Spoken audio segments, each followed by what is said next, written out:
আপনার যতই বিপদ আসুক না কেন, যত ঝড় তুফান আপনার জীবনের উপর যাক না কেন, সবসময় একটি কথা মাথায় রাখবেন। সেটি হলো ইন্নাল্লাহা মা'আস সাবিরিন, অর্থাৎ ধৈর্য ধারণ করা।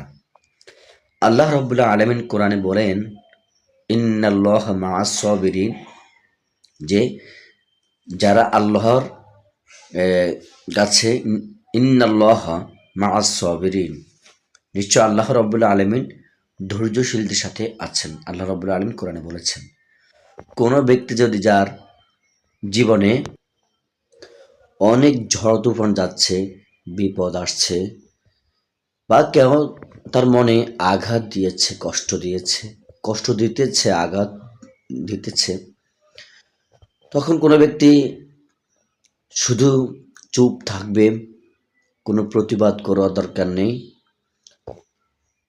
আল্লাহর হুকুম হাকাম মেনে চলার জন্য সবগুলো মেনে চলার জন্য চেষ্টা করবে, আর পাশাপাশি আমলটা করবে ইন্নাল্লাহা মা'আস সাবিরিন, আকাশের দিকে তাকিয়ে ইন্নাল্লাহা মা'আস সাবিরিন, ইন্নাল্লাহা মা'আস সাবিরিন।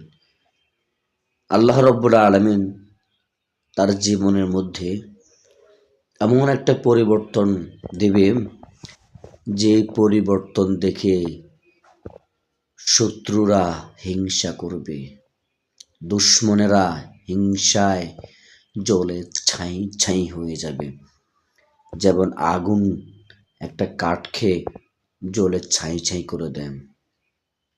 অর্থাৎ আপনার এই ধৈর্যের পাওয়ারে আল্লাহ রাব্বুল আলামিন আপনাকে সম্মানের স্থানে নিয়ে যাবেন।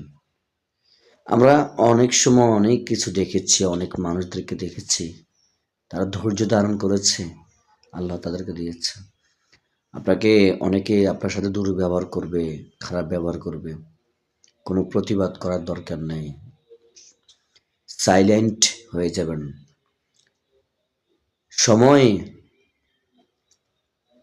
তা বুঝিয়ে দিবে, তখন আপনারা নিজেই বুঝতে পারবেন।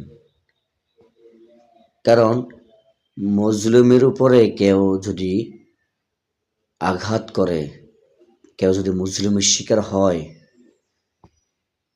এবং ধৈর্য ধারণ করে, আল্লাহর উপর তাওয়াক্কুল করে, তাহলে ইনশাআল্লাহ আল্লাহ তাকে কি করেন, সম্মানের স্থানে পৌঁছে দেন। একটা কথা সবসময় মাথায় রাখবেন, পৃথিবীতে টাকা ছাড়া আপনার কোনো মূল্য নেই। আপনার টাকা আছে, দেখবেন সারা পৃথিবী আপনার সাথে আছে। আপনার টাকা নেই, সারা পৃথিবী আপনার সাথে নেই। এখানে দুনিয়াবি কথা বলা হচ্ছে। আল্লাহ রাব্বুল আলামিন বলেন, আমি তোমাদেরকে সৃষ্টি করেছি, এখন তোমরা দুনিয়ার বুকে বিচরণ হয়ে যাও, তোমাদের খাদ্য, তোমাদের রিজিক তালাশ করো, আর আমি তোমাদের এই রিজিকের মধ্যে বারাকাহ দিব, বরকত দিব।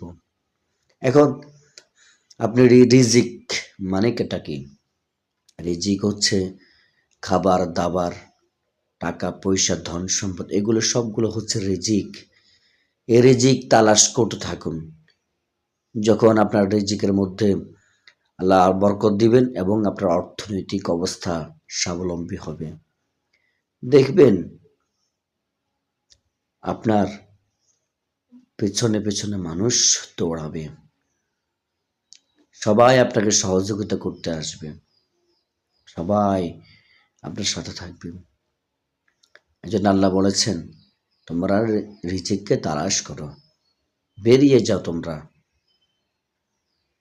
আর আল্লাহর রাস্তায় তোমরা দান করো, সহযোগিতা করো, গরিব অসহায় মিসকিনদেরকে সহযোগিতা করো, যারা খেতে পাচ্ছে না তাদেরকে অন্ন দাও, তাদেরকে যাদের গায়ে জামা কাপড় নেই তাদেরকে বস্ত্র দাও। তো প্রিয় দর্শক, পৃথিবীতে আপন বলতে একজনই আছে, তিনি হলেন আল্লাহ। দুনিয়া ও আখেরাতে আমাদের একজন আপন, তিনি হলো আল্লাহ। দুনিয়াতে হচ্ছে মা বাবা। অনেক সময় দেখা যায় মা বাবা ছেলে সন্তান, স্ত্রী, এরাও কিন্তু আমার অনেক সময় কি হয়ে যায়, পর হয়ে যায় কারণে কারণে। তবে সবাই পর হলেও মা কিন্তু পর হয় না, বাবা কিন্তু পর হয় না। তো পর না হলেও কি করবে,